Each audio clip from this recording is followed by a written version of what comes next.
And on the fifth day, I said, "Well, I went up there to do it. I'm going to do it." So I made one final video, pretty much just saying, I hate the world. I hate everything. I'm done. And I put my 9 mil up to my head and I pulled the trigger, but the trigger it didn't shoot. The ironic thing is I had loaded over 1,000 rounds of ammunition and I've never had a misfire. This was the first one I've ever had. And when they cut the life raft down, they accidentally cut the rope that tied it to the boat. Mm. And so I saw the life raft starting to float away. I'm like, we need that. So I start swimming as far as I could. And I swam probably 20, Wow. 30 feet away from the boat. And the current in the Atlantic is so strong. I still don't know how I got to that life raft. And then the race contacts Coast Guard to say, hey, we're good as a false alarm. There were so many false alarms, they assumed ours was a false alarm and they Oh my, deleted our alarm. no way. Yeah. So no one was looking for us. Right? Here's Wow. the other kicker. The boat that rescued us was going from South Africa to Canada. They were the only vessel on that path for the night. There was no other boats within 500 nautical miles. And the crazy thing is, they were delayed leaving port for 12 hours. So if they weren't delayed for 12 hours, we wouldn't have made it. Dude, I mean, I'm sure you've thought this, but it feels like the bullet not firing part two. I mean, I can't die, man. I don't know, man. I know we have a little bit different philosophies on it all, but Yeah. from my perspective, I'm just like, man, God's got this plan for you, Nick. Escape the cage now. Be the lion you was destined to be. Born ready for the war, now my effort is free. The level's been set, time to wrestle the beast. Testing my G, it's getting heavy indeed. The struggle I embrace now, never retreat. I see the test. Welcome to the Lion Counseling Podcast. I'm Mark Odland, founder of Lion Counseling and certified EMDR therapist, where our mission is to help men to break free, to heal deep, and become the lions they were created to be. And if you don't mind, subscribe now to help more guys find this content. All right, fellow Lions, my guest today is Nick Rahn. Nick is an Air Force Security Forces veteran. He served 4 tours overseas, and he experienced things that took a heavy toll. At one point, he wanted to end it all, only to be miraculously spared. He actually pulled the trigger, but the gun didn't fire. And it provided him with a second lease on life, leading to incredible adventures. His journey led him to the jiu-jitsu mat as a martial artist, into the cage as a MMA fighter, and to the top of mountains with other veterans, helping them to heal. It's this tenacious spirit and this deep compassion for others that led Nick to found the Warrior's Next Adventure, and that also left him shipwrecked in the middle of the cold and dark Atlantic Ocean. So hang around to hear Nick's story. We talk about his background. We get into the shipwreck and all sorts of amazing insights into healing and resiliency. Let's go. Nick Rahn, welcome to the Lion Counseling Podcast. Good to see you, Nick. Good to see you too. I'm glad you're doing this, man. Well, hey, you're part of my inspiration. I don't know how many years ago it was when somehow we connected, and I was graciously invited to be on your podcast and discovered a mutual interest in helping people heal, helping guys to heal, psychology, jujitsu, all sorts of good stuff. So, um, well, start at the beginning, which is not an Sure. easy task. But maybe for those, I mean, you got a lot of cool stuff going on. Some really interesting, really creative endeavors, and we're going to touch on those things. But for those of you who haven't come across your documentaries, your the work that you're doing, maybe a little bit about your background. How did Nick become Nick? Man, it's a long story. Well, now I mean, I run Warriors Next Adventure. Yep, yep. That's the big thing that I do. We help veterans with PTSD and suicide prevention. I run a 24/7 crisis line. And I think because of my upbringing and everything that I've experienced in life, I think it's why it's so successful and it's useful to veterans all around Yeah. the country. To date, we've stopped 141 suicide calls Oh on my my crisis gosh, line. it's I've been incredible. in crisis intervention of some sort for about 19 years now, and the calls go directly to my cell phone, so it's actually my personal cell phone number is the crisis line number. So I take calls 24/7. But a lot of people ask, how did you get to that point, right? Yeah. And it all has to start back in childhood. I grew up in East Side St. Paul. Okay. Parents got divorced when I was probably, I think it was 2 or 3. I was pretty young. But my first memory was of my mom and my dad fighting. Hmm. Uh, there's a lot of repetitiveness with that, unfortunately. Yeah. It was a pretty brutal argument, and I had stepped on a piece of glass because there was a picture frame that had shattered, and in my eyes, I go back and look like I'm dying, like there's blood everywhere, like I'm gonna lose my toe. All Hmm. these things are happening, right? But it was just a little tiny cut, right? But in the eyes of a 3-year-old, it's the worst thing that's ever happened to you, Oh yeah. and when you talk about trauma, your worst trauma is quite literally your worst trauma. It is the worst thing that's happened to you, right? And that's why I tend to tell veterans, don't compare your stories. Right. Don't compare yourself to me. Don't compare yourself to anyone else, because just because I've been through worse things does not mean I am better than you. I have more experience. It doesn't mean any of that. It just means that my lived experience was unfortunately full of trauma. Yeah. Um, I lived with my mom until I was about 11, and we lived in, I don't know, like anywhere from 14 to 20 houses. I don't even remember. We Dang. got kicked out of a lot of places. I can't tell you how many times I lost everything because she would just leave and none of my stuff would get recovered. And in my eyes at that point, it's your mother, right? So you think that your mom can do no wrong. Your mom is the best, right? It wasn't until I was about 7 or 8 years old that I started realizing that I had a very different life than everybody else I knew at school. Like a lot of these kids, their parents are still together. Yeah. I see their parents take them to school and they're hugging them and kissing them. And I'm like, what is this weird thing that you guys are getting called affection? Yeah. Um, you know, there were some good times as a kid, I think when I was 7 or 8 years old, we moved out to Delano. And it was nice because we lived on about 25 acres. It was quite big. There was a swamp in the back. There was like an old S10 pickup truck that I got to drive around. I Uh, had four-wheelers. I had my own boat. Like I could do whatever I wanted. It was great. Um, and it was perfect for me because anytime I was in the house, I was getting yelled at. I was getting hit. I was getting thrown down the stairs. I was watching my mom and my stepdad fight each other. So I lived outside because that was my only safe space. Which, down the road, I started to understand why I have such a love for nature is because yeah. nature is healing, nature is peaceful, nature is Mhm. not dangerous, right? Depending on where you are, I guess. And Yeah. the abuse kind of lasted for years. My stepdad would often tell me that if I said anything, he would kill me. So like I was scared to say anything. I couldn't tell my dad. I couldn't tell my stepmom. My dad remarried to who I now call my mom, Lisa, when I was 5 or 6. I don't remember how old I was. Okay. But they've been together since I was probably about 4 years old, and she's been, I praise her on every chance I can. I praise her. She is literally the best woman in the world. So I'm living these split lives, right?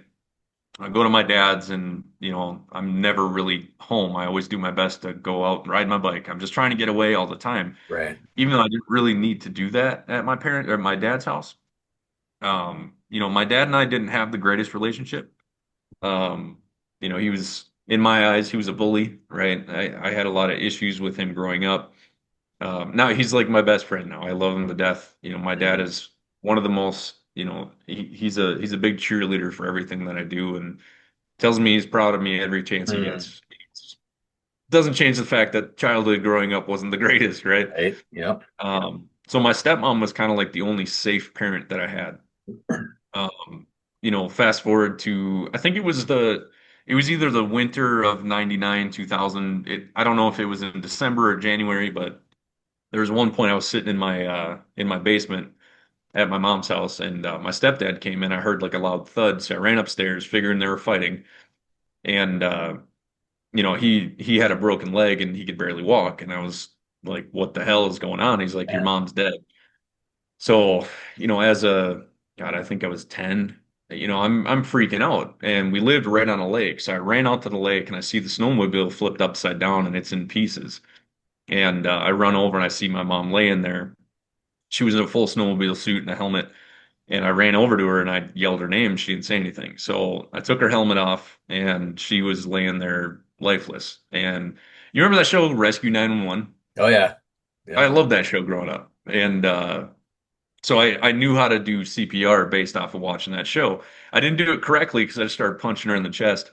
But it worked. She came back Oh my and gosh. spit blood all over my face. And so I freaked out. But I also remembered shock. I need to get a blanket. I Right. need to keep her warm.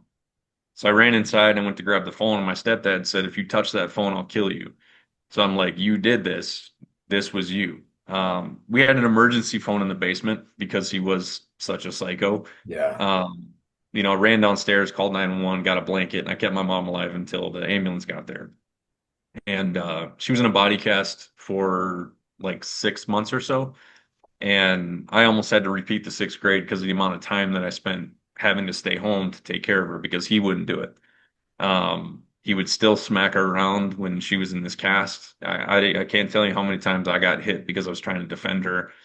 Later on in life, I realized that she was the antagonizer the whole time. And I didn't find this out until about 6 months later. She got her body cast off, and she dropped me off at my dad's house, and she just never came back. So, as a 10, 11-year-old, however old I was, you know, the one person who's supposed to always be there for you, protect you, is your mother, right? Right. And now she's just gone. Dang. She changed her phone number. I couldn't call her. She didn't come around for like 2 years, I believe, Mm. and just showed up at. I think she showed up to pick up my sister. There's a couple times she would just show up and she's like, "Hey, how's it going?" I'm like, "Where the hell have you been?" She's like, Right. "Oh, don't worry about it." And I'm just like, "Okay." And there's like no consoling. There's no, I'm sorry. There's no reassurance. It's just Mm. like this is just the way life is. Shut up and take it. Um, I grew up essentially kids are to be seen, not heard. Right. Shut the hell up. So a lot of my life was spent kind of just in silence. I love silence. I actually just took a retreat last night, which was really nice. Oh, cool. Went up to Sandstone and just went swimming in the Big Spring Falls in Sandstone, and it was great. I don't think I said one word in the last 24 hours. It was great.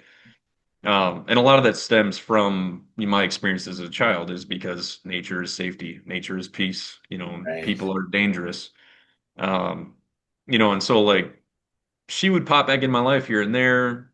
It just got to the point where it was just too much. I joined the military in 2006 after I graduated high school. Did 4 tours overseas to Iraq and Afghanistan. Mhm. Um, got out in 2012 and I had a rough year getting out. Some things I'm not very proud of, but I'm not ashamed to talk about because it's a part of the journey. I had gotten out, I try not to speak on this too much because I don't want to tarnish the relationship, but I had found out my ex-wife was cheating on me is the reason why I got out. Sure. Now, I'm not an angel. I'm not perfect. I'm sure a lot of that had to do with the way I was acting, considering I spent 6 years almost total deployed or training and just doing everything I can to just leave. All I Right. wanted to do was deploy. And, I didn't realize the part that I had in it until I decided to take accountability and look at, like, what did I do to cause her to go that far? Mm. And when you stop and look at it, it's every relationship is 50-50. You have to give just as much as you take. And I realized that all I was doing was taking. Um, Yeah. and so that year that I got out, we got back together because she was pregnant with my second kid, and I was like, okay, I'm going to try to be a good dad. I wasn't. Um, I had about a year of just being a dirtbag. I was a bouncer at a club. I had developed a pretty severe cocaine addiction, where just about every night for about a year, I was going to the club, doing blow, Mm. beating the crap out of people. Eventually led to me sleeping with other women, and a lot of it was revenge for what she did to me. Yeah. And I didn't realize that I was just being a complete dirtbag. Yep. Um, Now it was a fun year, right? But you go back and look at it, I did a lot of things that are completely against my character because Right. I had never cheated on anyone ever in my life. And I don't believe in it. I think it's terrible. And I kind of used what she did as an excuse to be a bad person. Right.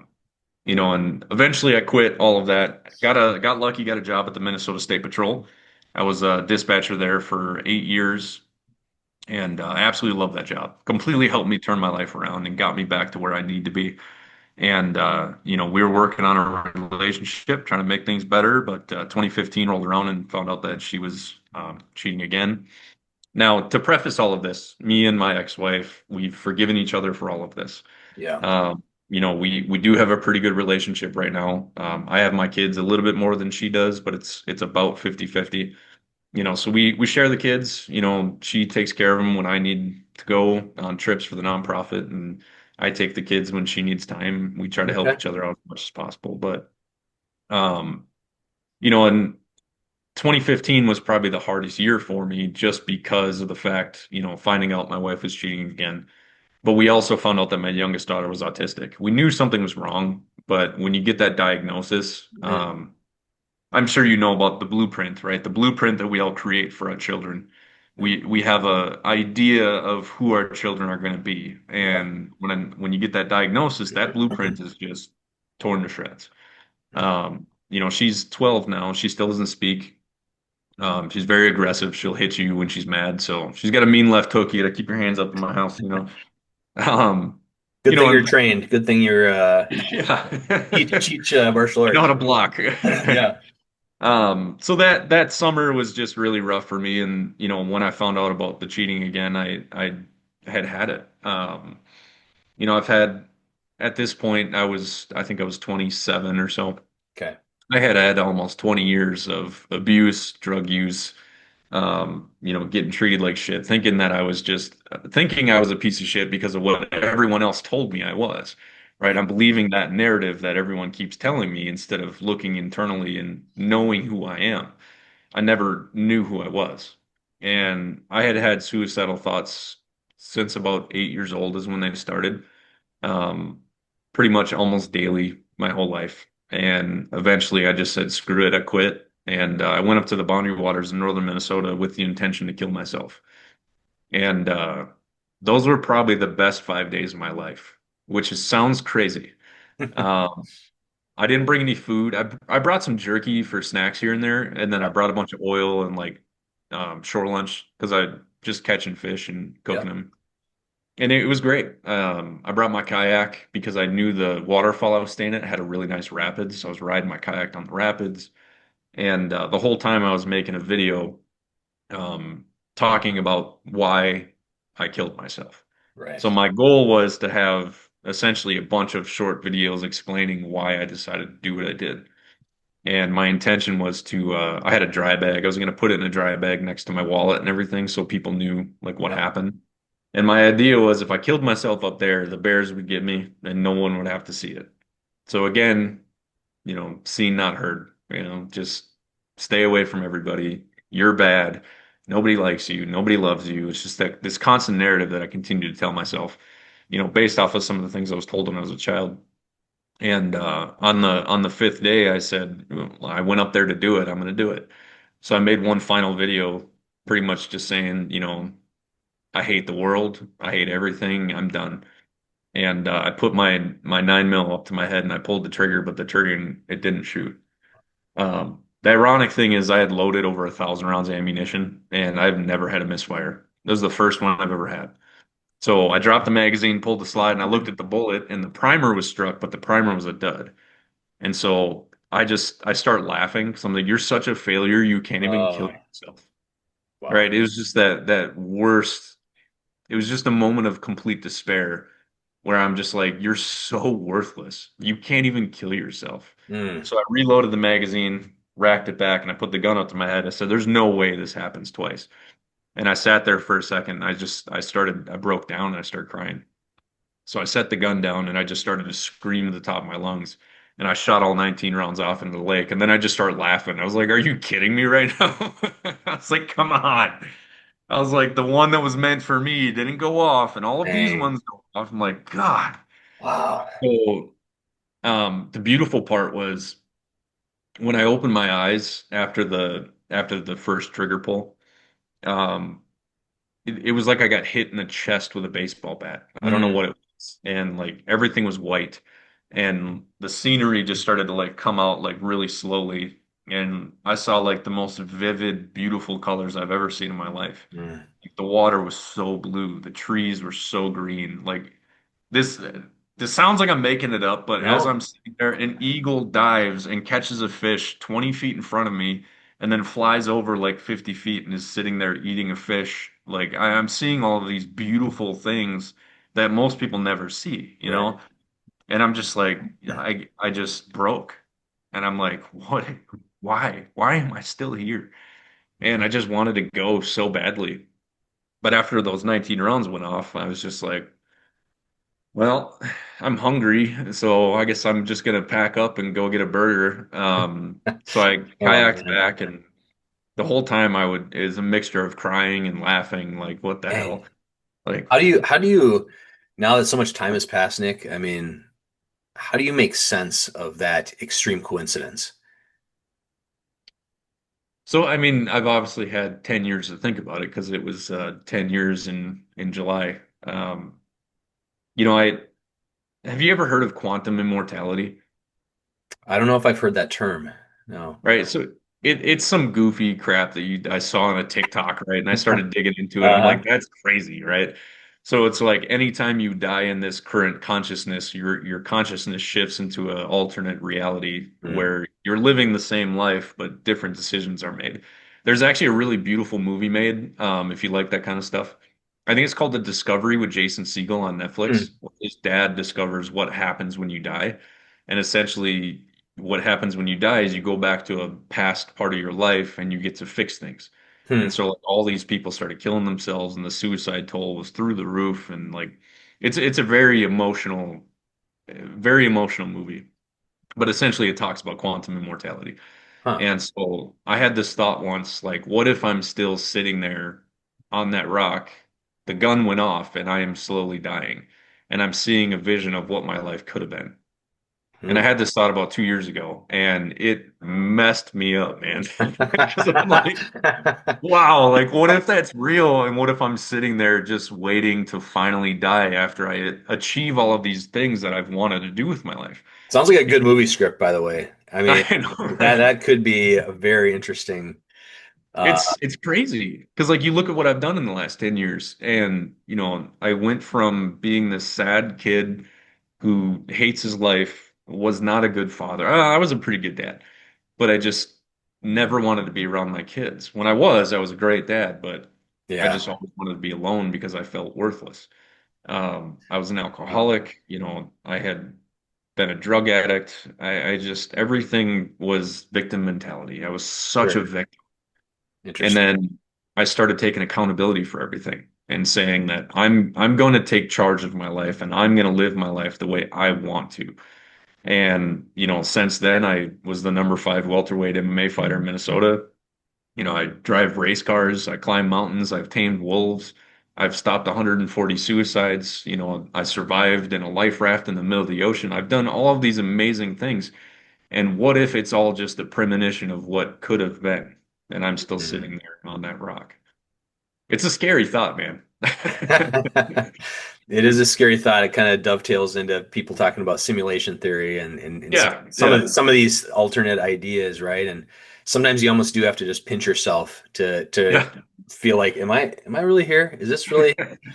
And sometimes, I mean, I've had these moments where coming from a different angle where, um, very different experience than you, but a few years ago, my dad died, and it was really tough. Even as a therapist, I was not prepared for Mhm. the impact that would have on me. And like all relationships, it was complicated, but I was blessed to have a good dad and a good relationship. But I remember there were times in my grief process when I'd be walking down the beach here in Duluth, and the world felt fake. It was very strange. There are times when it'd feel surreal. Nothing felt real. And there are times when it'd feel hyper real in such a way where it was almost too beautiful and too crazy to be true. And Yeah. and It's it almost was, like you catch that perfect sunset. Like this is not real. yeah, yeah, and it's just kind of mind blowing. The odds of us being alive, the odds of us existing, all these things, and it can be overwhelming and terrifying, but it can also just be a flood of extreme gratitude as Yeah. well. And well, man, I'm glad you're here. I'm glad you're alive, and I'm uh, lucky. it is so crazy to think that talk about these intersecting stories, these 140 guys or veterans who they're going through their journeys. And they maybe they don't know anything about Nick Rahn, but if who knows if you hadn't been there to pick up that call, there's a certain percentage of them that would not be here. Yeah, and the thing is with post-traumatic stress disorder, it comes in waves. Like I've been very lucky the last couple of years because I've had a lot of experience it's helped me come back. Yeah, Uh, yeah. the ocean row experience, which I'm sure we'll get into, Oh man, yeah. it it broke me again and brought me back to that island, and I was Wow. terrified because I thought I'd never be there again. Because I have the knowledge that I have the experience that I have, all of the teachings that I've learned over the last 10 years to get myself to become the version of myself that I want to be. And it was so hard to be stuck in that. I call it the pit, right? Stuck in the pit. Yeah, And it just seemed like it was just getting deeper and deeper every day. And it was ironically all people that I've helped in the past helped me get out. You dang. know, it's such a beautiful story of everything that happened. Wow. That's yeah, I mean it strikes me too as you talk about this that on one hand you're talking about this kind of extreme ownership and accountability you're taking in your life to get through these things.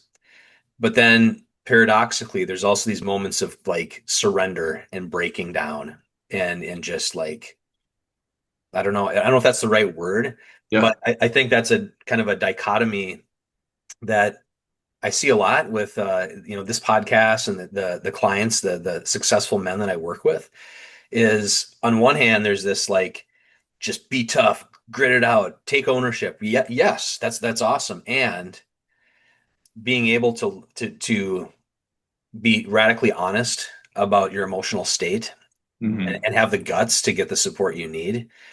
That is not weakness, right? Yeah. It might look like weakness to see something break or to feel yourself breaking, but what you do with that, like, is just so pivotal, right? Um, so I know I know before we started, you had some really interesting insights about the relationship between kind of our current adult self and kind of our wounded self from the Hmm. past. And so I want to get into that before we're done talking. But um, okay, so kind of coming full circle. So you got this journey. There's lots of pain, lots of trauma, interspersed with moments of beauty and success. And on the outside, just like I don't know, so many guys out there like, man, taming wolves, is that a thing? Like you can really and fighting MMA and being ranked and then literally being shipwrecked essentially. Like for those who haven't seen this on the news yet, would you be willing to share a little bit about what happened and this Yeah. experience that kind of brought you back to that dark place again? Yeah. So I was actually doing a podcast. I think it was in 2021 with this guy named Bryant. Bryant is the founder of Fight or Die. What they do is they raise money to give scholarships to students that are going to school for mental health. Okay. They give them scholarships, especially for people that are trying to work with veterans. Working with veterans is not a necessity. However, they want more psychologists, more therapists, more counselors. Right. And so it's an amazing organization. And how they raise money is entering a race now called the world's toughest row. So it's a row across the Atlantic Ocean, which sounds crazy, It and it does. is. But you row from the Canary Islands off the shore of Africa, and I believe it's a Spanish colony Okay. or a Portuguese colony, one of the two. And you row to Antigua, which is in the Caribbean. So it's a 3,000-mile row. And I'm talking to this guy, and I'm like, "You're crazy! Like, why would anyone do this, right?" And three of my ambassadors were listening to the podcast. And all three of them within a span of like 30 minutes after the podcast called me like, dude, this is crazy. Because during this interview, we were actually planning on rowing, canoeing the entire St. Croix River from start to finish. Mm. And it's only 155 miles. We did it in 5 days, I believe. And we're sitting here planning this 155-mile row, and we're freaking out. We're making sure we have all the ducks in a row. Like these guys just did 3,000. Like we're fine. We're gonna be fine. Yeah. And I always encourage adventure, right? So Mhm. my slogan that I use in the nonprofit all the time is explore everything. All right. So if you're at your worst, explore every option before you think about the ultimate sacrifice. Um, and after talking to all these guys, one of them's like, dude, we got to do this. And I'm like, no, I'm not rowing across the ocean. That's crazy. I'm not doing it. And so he's like, Nick, how is your slogan going to be explore everything, but you're not going to explore the ocean with me? I was like, damn it. Shoot, he caught you. Oh, I got to do it now. So we spent about 2 years in training, and we were actually supposed to row in 2023, but the 22 team got kicked out in 2021. So we said, screw it, let's do 2022. Let's do it. Okay. So we did a lot of training. We took the boat up to Lake Superior, and we did a lot of our training on Lake Superior because of how similar to the ocean it is. Yeah. And then we did some rowing down in Mobile Bay, down in Alabama. And we started the race December 12th. So it was a 28-foot rowboat, right? So if you Google Fight or Die, OAR, you'll see the boat, and it's pretty interesting. And it's a 28 foot by 5 foot. There's a cabin in the front and a cabin in the back. And you row for 2 hours straight, two guys rowing, two guys sleeping, and then you switch. So it's two on, two off, 24/7 nonstop. Mm. It was the most exciting, exhilarating, terrifying thing I've ever done in my life. And um, the funny thing is I'm always telling people like to go do something amazing with your life. Don't waste it. We don't know if this is our only chance. And anyone can say what they think happens when we die, but nobody knows. Right? We don't know what happens. We don't know if we come back. We don't know if this is our only chance. So why not take advantage of it? Mhm. Rather than spending all this, just Right. all the screen time, go live your life. And so that's kind of been my motto for the last 10 years is get out there and live. Um, so the day that we were getting ready to leave for the race, we were actually the first boat to leave like for the whole race. Okay. And the reporter came up to me and said, Nick, is there anything you want to say to everybody? I was like, just go do something amazing. And I put my sunglasses off and we rode off. I was like, that was sweet. Um, and the first day you get outside the port, you get outside the bay and you start rowing and we're screaming, we're yelling like this is awesome. Like what is going to happen over the next 45 days? Because we Mm. assumed it was going to take, we were on pace to row it in about 43 to 45 days by the Okay. pace that we're going. And, and you get all this excitement, all this joy. And then an hour and a half later, the island's still right there. And it's like, we didn't get anywhere. Yeah. And then everything kind of just calms down. All right. Right. And so now you're rowing. And the first nightfall was interesting because we had 10-foot rollers pretty much the whole day, which not that big of a deal. You might think a 10-foot wave is huge, right? But when it's just nice and slow, you're just kind of drifting up and Sure. down. Just get used to it, right? And the sun goes down and you're rowing, watching the sunset, Mhm. which there is no better sunset, sunrise you're ever going to see than on the middle of the ocean. Wow. It is unbelievably beautiful. Um, and then you just kind of get used to it, right? So you're just sitting there for 2 hours, just looking around. Like you have a lot of time to think. Um, Yeah. Lots of conversations on that boat, lots of personal inner conversations as well. And we ended up making it 16 days. And at this point, we were about 900 miles away from where we started. Okay. And we're off the coast of Cape Verde. And there was a really big storm like a day or two before the row that hit Buffalo back in 2022 in December. I think it was December 26th or something like that.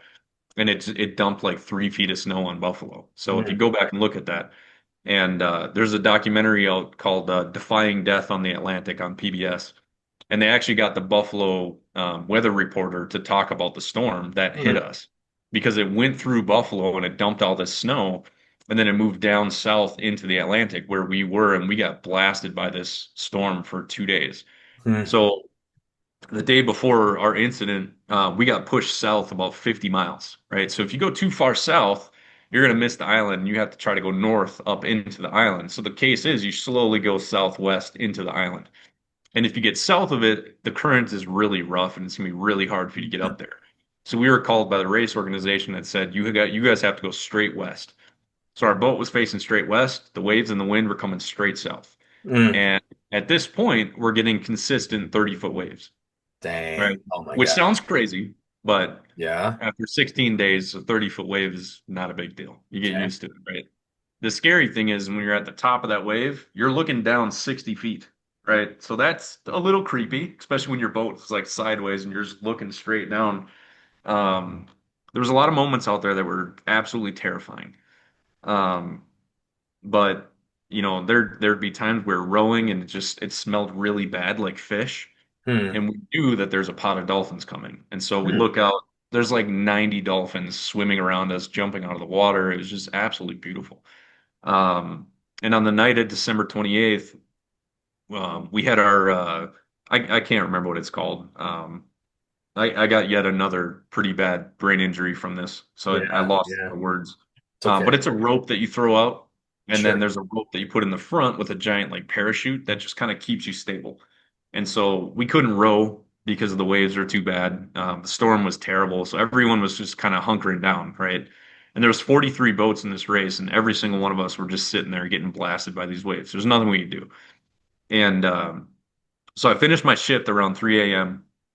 and I go into my cabin, and you get to the point where like being in the military, you learn to sleep when you can, right? Sure. So I jump inside, and I fell asleep almost instantly. And I get woken up around 3:30 by the sound of a wave. And this boat is carbon fiber, so like you could tap on like the front of the boat. It sounds like someone's hitting it with a hammer. Hmm. And so this wave is just blasting us. And I woke up from the sound of the wave, and I felt us hit the top of it, but it crested on us right at the top. So it turned our boat completely sideways. And then we got blasted by a wind gust. We think about 50 miles an hour or so. Hmm. But it sounded like a freight train hit us. Like I thought we got hit by a ship. That's how hard we got hit. But when we got hit by it, the side of the boat hit me in the face, knocked me out immediately. And so, based on talking with the other guys of the timeline of events, I was out for about 5 minutes, which is Okay. pretty long time to be out. Yeah. And when I woke up, I was in the back cabin, and they're supposed to be waterproof, and it was starting to fill up with water already. So I woke up because water was in my mouth, and I started to suck in water. And so I sit up and I'm looking around and everything's on top of me because we're upside down. And I check the hatch to make sure like there's a roof hatch now on the ground. I checked that, pulled it up, squeezed it tight, and water was still coming through it. Water was coming through the side window, which I look out the window and I'm 2 feet underwater, right? So I'm freaking out a little bit.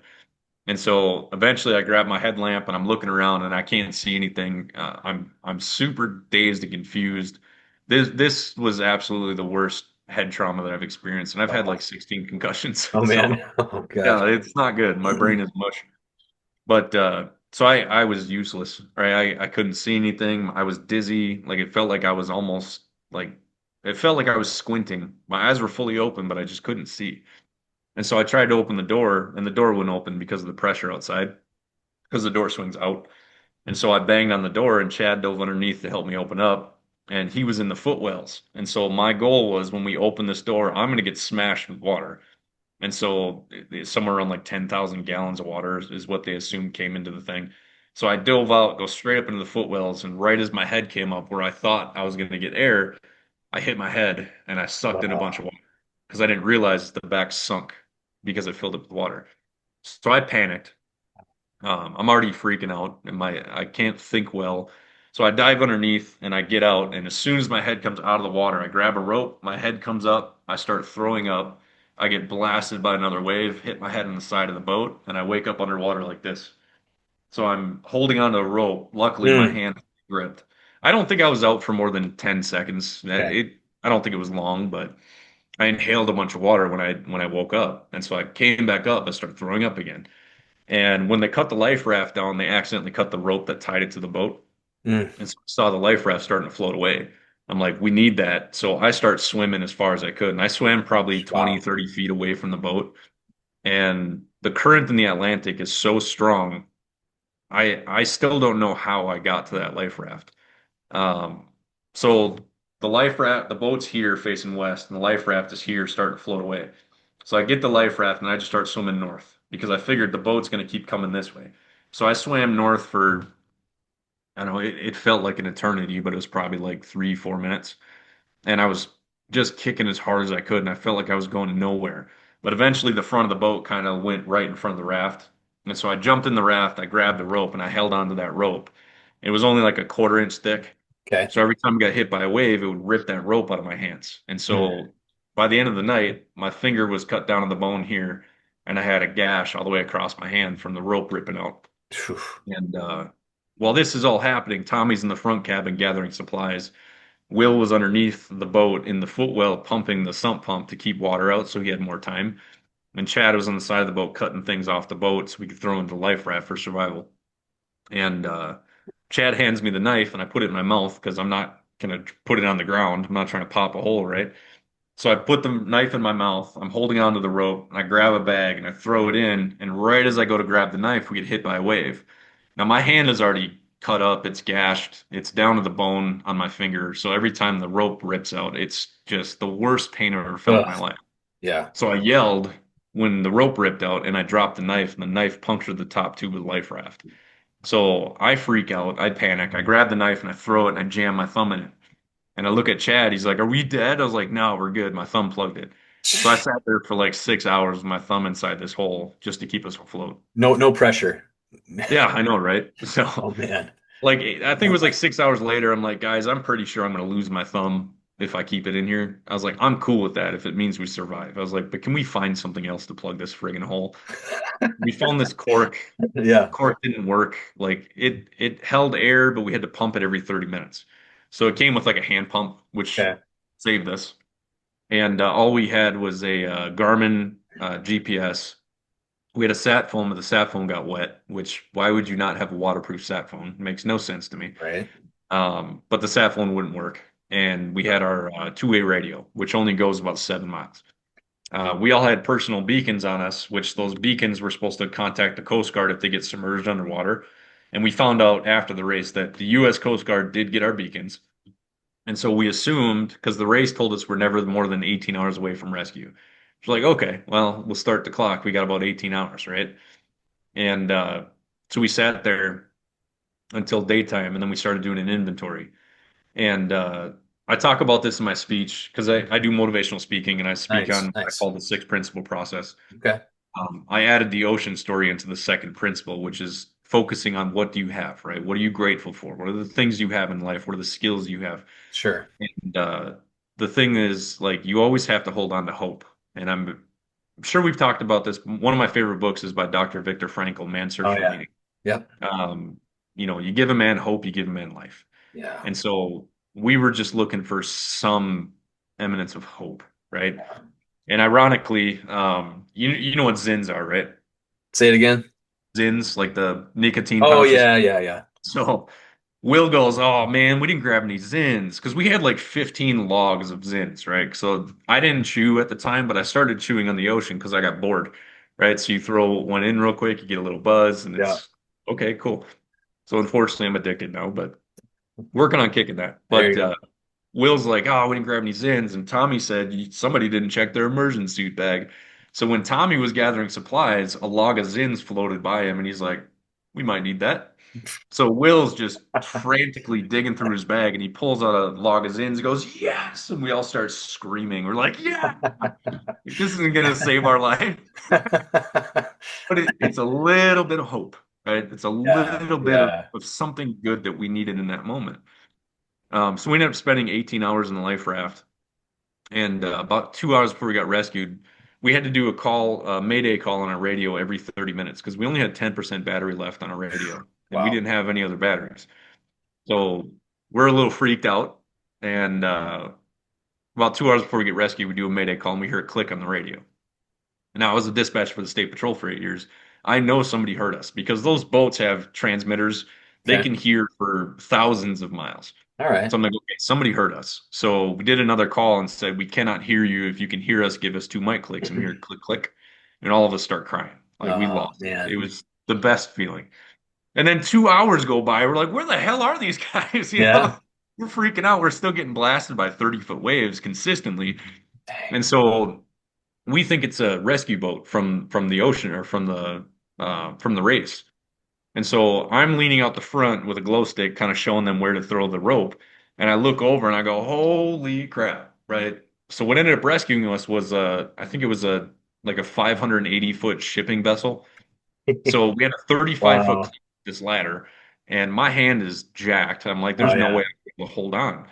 So we had these race gloves, and I put the rowing gloves on, and it covered all the areas that were damaged. So that actually those gloves helped me climb. So we all climbed up the ladder. We had one point where I'm sitting there, they dropped the ladder down, and I grabbed the bottom rung of the ladder, and we're still getting blasted, right? So the boat is shifting 10 degrees side to side. Hmm. So I didn't realize when I grabbed that ladder, the boat shifted and it sucked me out of the life raft. So I'm hanging 10 feet above the life raft, swinging around, and I'm freaking out because if you fall in the Oh water, yeah. those rudders don't stop, or the Yeah. propellers don't stop. So if you fall, you're getting sucked underneath that boat. So I freaked out. And the boat rocked back down, and I slammed back into the life raft, and I grabbed like five rungs and just got sucked right back out. And so I climbed as fast as I could. Will got up, and then when Chad tried to climb, he's got bad shoulders. So he grabbed it and he dislocates his shoulder and he Ugh. falls in the water. His feet fell into the life raft and his back falls in the water. And all at the same time, Tommy's still in the life raft. He reaches out, grabs Chad by the chest, and Chad gets blasted by a wave on his back and throws him back into the life raft. It's like it's amazing what all happened. So long story short, we get rescued.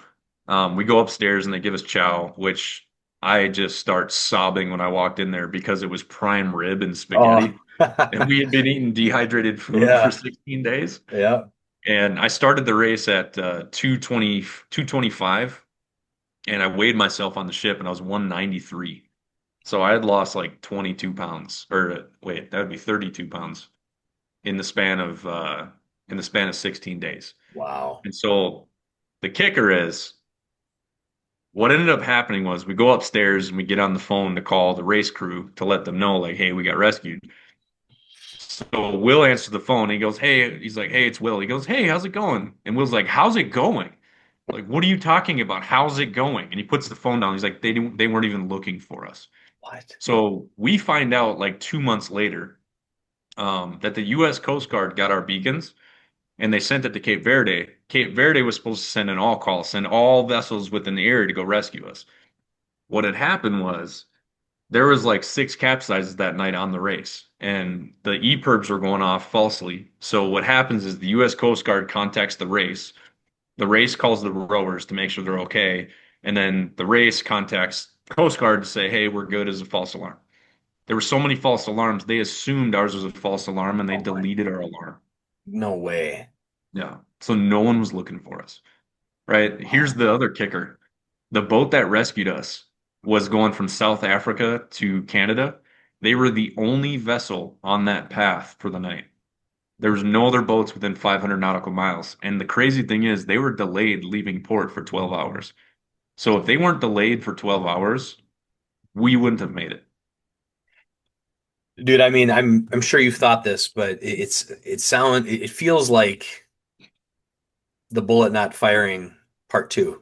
I mean, I can't die, man. I don't know, man. I know we have a little bit different philosophies on it all, but Yeah, from my perspective, I'm just like, man, God's got this plan for you, Nick. Like it just yeah. that's so cool. Like It's crazy. it's incredible. It's Yeah. absolutely incredible. And did that big huge vessel, did they hear your distress call?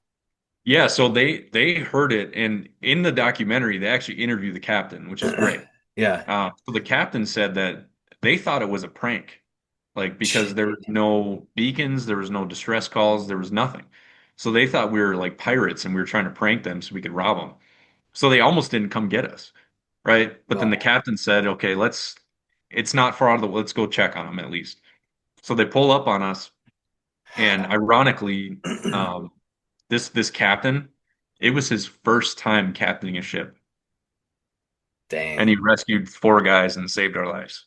So he ended up Wow. getting a medal from the King of the Netherlands because it was a Dutch ship, Okay. and he's the first ever Ukrainian to get that award, and it was his first ever expedition. Like that's crazy. Ah, dang. That Um, is just that's unbelievable. So this is in a documentary on PBS right now? Yep, it's called Defying Death on the Atlantic. It's Wow. about an hour long, but it tells the story of the row. It tells the story of the rescue and everything afterwards. It's very emotional. Oh, I can't imagine. I can't. Well, God, man, I'm just thinking right now. I mean, first of all, thank you for telling that story because I know you've taken some pretty huge steps in your healing process because this is no doubt about it. I mean, extremely traumatic experience. Yeah, And so very my difficult. therapist's brain as you're telling this story, I'm like, man, I hope I don't I put myself in your shoes and I'm like, how would I even hold it together? But like what's it like to tell that story? Does it feel far away? Does it feel like it happened yesterday? Like It what's that feels like like for you? it didn't even happen to me. Wow. It seems like a cool story. It's really weird, right? Like when I watch the documentary, I get emotional every time I see it, right? I don't like Yeah. watching it, right? But I've given five or six speeches on this to different companies, and Okay. I just did what I do with tragedy. I tell people, take a tragedy and do something positive with it, Hmm. right? And we've definitely done that. Like I've gotten hundreds of messages on Facebook, emails, texts, phone calls, people saying, "What the heck, dude?" Like telling me my story's inspirational and all this stuff. And it's great, and I love the support and everything, but Yeah. at the same time, it's almost just like, you watch the documentary, you don't know what it was actually like. No. Well, and I suppose that echoes in a way some of your experiences in the military, Yeah. where people on the outside, as much as they try, as good as their intentions are, unless you've been through it, you don't really get it. Yeah, and that's something that I try to stop veterans from thinking, right? Like, yes, you might not be able to understand the experience, but you can probably empathize with how I feel, right? And that's the Connecting to biggest that thing. similar emotion, even if it's not the Yeah. same. Yeah, Yep. because tragedy is tragedy, trauma is trauma, right? Right. The only Right. real difference is the experience, right? That's So, interesting. So that you recognize that mindset of no one else gets it is part of what keeps guys stuck. yes. Okay. So breaking through opens up the possibility for connection. Yeah. When you Yeah. open up and you drop those walls, you allow others to come in, right? So like Yeah. a lot of reasons why veterans tend to have tarnished relationships, whether it's, marriage or family or whatever. A lot of it's because like, oh, she'll never understand, so I'm not going to tell her, right? That's not how that works, right? You're building a wall. You're separating yourself from your loved ones every time that you do that. Right. So I try to tell men, and female veterans, right?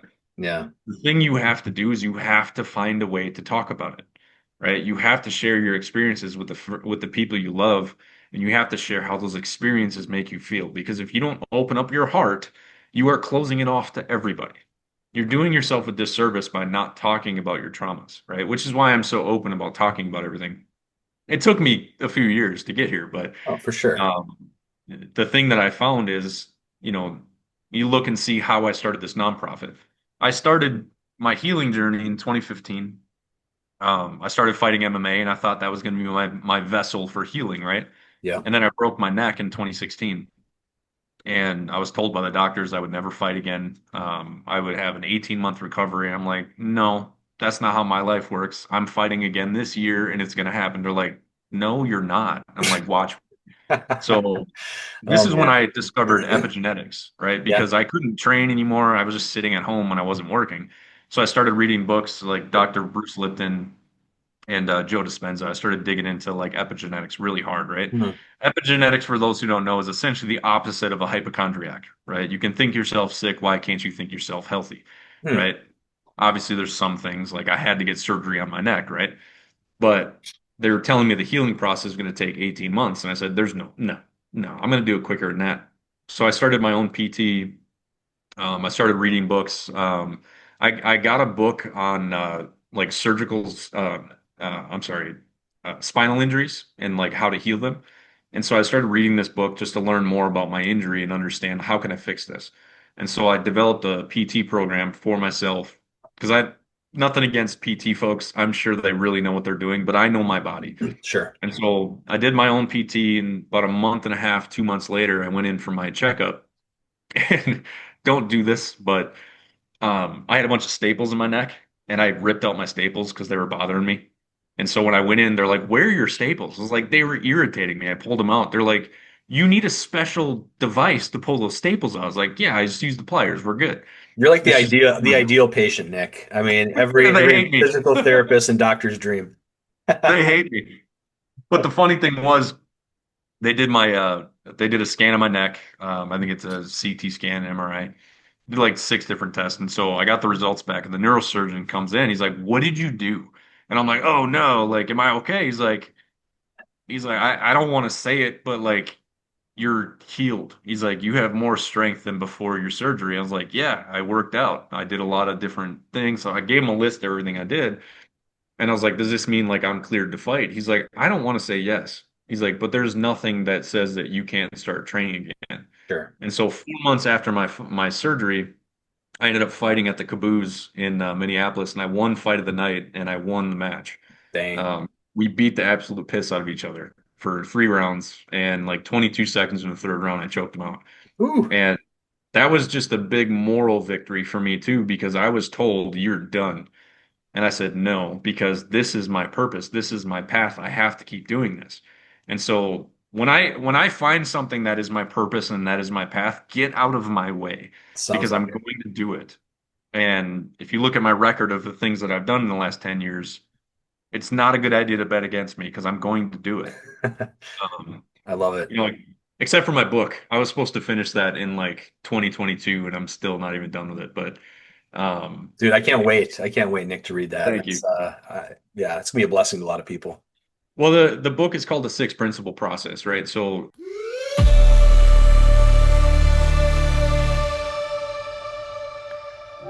All right, fellow Lions, you may have gathered that Nick's life story cannot be encapsulated in just one podcast. And so we're going to have part two. We're going to have part two before too long. So hit that subscribe and notification bell so that you don't miss it. He's going to go in deeper to his journey of healing, his adventures that he's had in his life, and just incredible lessons for us as men to benefit from. So thanks for listening, guys. As always, drop a comment down below what spoke to you in this podcast today. And we really appreciate your support. Thanks so much, guys. Talk to you later.